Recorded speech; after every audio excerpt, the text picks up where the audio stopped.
Assalamualaikum warahmatullahi wabarakatuh. Waalaikumsalam warahmatullahi wabarakatuh. Alhamdulillah Rabbil Alamin. Segala puji bagi Allah yang telah memberikan kita nikmat sehingga pada kesempatan Ramadan kali ini kita masih bisa bertemu dengan bulan Ramadan, dan semoga di bulan ini kita bisa beribadah kepada Allah dengan sebaik-baiknya. Dan pada kesempatan hikmah cendekia pada kali ini kita sudah bersama Bapak Edi Purwanto. Selamat siang Bapak. Selamat siang. Assalamualaikum. Waalaikumsalam. Dan beliau adalah Dekan Fakultas Ilmu Pendidikan Universitas Negeri Semarang. Dan sekarang kita coba ingin menggali dari beliau mengenai pengalamannya, mengenai perjalanan hidupnya, dan juga nanti ya berbagai hal nanti. Dan mungkin langsung saja Bapak, pertanyaan singkat dulu. Jadi Ya. kalau Bapak itu aslinya dari mana Pak? Saya lahir di Purwokerto, jadi mungkin kalau disebut asli Purwokerto. Ya. Orang tua saya dulu tinggal di sebelah selatan Unsud. Jadi kalau ke Baturaden, objek wisata Baturaden itu dekat melewati kampus rumah orang tua saya. Berarti bahasa ngapaknya lancar juga Pak? Kalau ketemu dengan lawan bicara yang dari Banyumas, tentu tidak sulit untuk mengucap lafalkan lagi. Iya, oke. Ya. Oke, jadi beliau dari Purwokerto, Banyumas, dan kenapa? Oh, ini belum dipencet. Kalau dulu Bapak menempuh pendidikan SD, SMP, SMA-nya di mana Pak?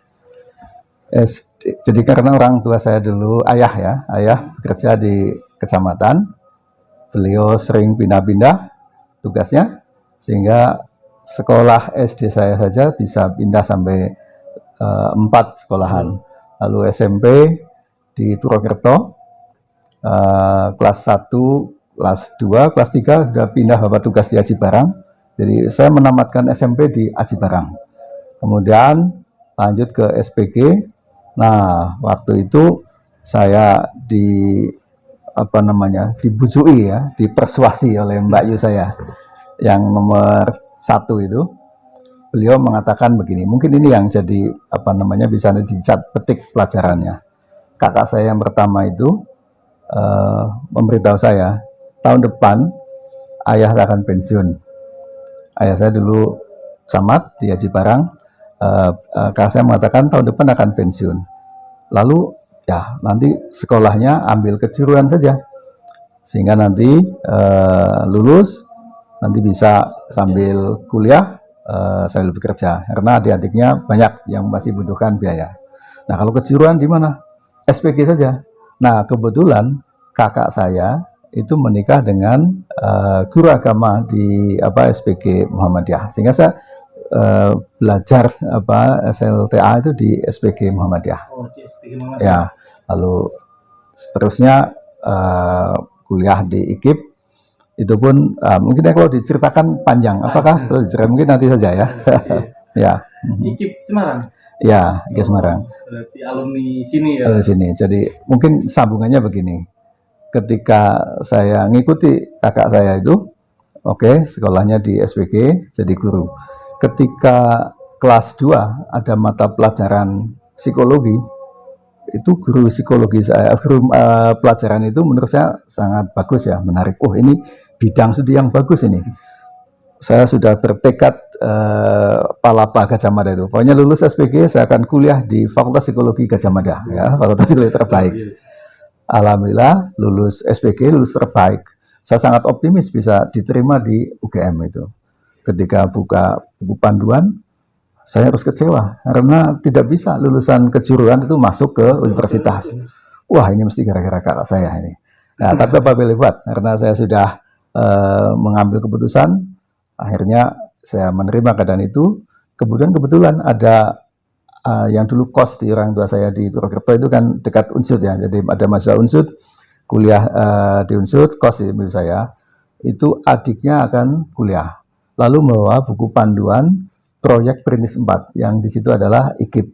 Nah, lalu buku panduan saya lihat, A sampai Z itu saya lihat nih prodi apa nih yang cocok. Lah kok ada di situ psikologi bimbingan. Psikologi bimbingan. Ini walaupun bukan psikologi beneran kan ada psikologinya, masih lumayan. Iya. Nah, singkat cerita saya lulus di psikologi bimbingan, jadi dosen di bimbingan konseling dan tahun berikutnya saya lulus 87 ya, sempat kerja di luar. Lalu tahun 90 daftar S2 di Gajah Mada dan alhamdulillah diterima dengan beasiswa. Jadi tampaknya ini yang ditunda oleh Allah itu karena ngikuti orang tua tadi, kakak saya, tapi itu tampaknya bawa berkah. Kalau dulu lulus SPG langsung masuk di UGM itu harus bayar sendiri. Sekarang itu, waktu itu dengan S2 beasiswa, sudah diterima di PTN yang saya dambakan, dapat beasiswa lagi. Ah, ini berkah yang luar biasa. Ya, alhamdulillah. Jadi menarik gitu ya teman-teman pemirsa yang dirahmati Allah.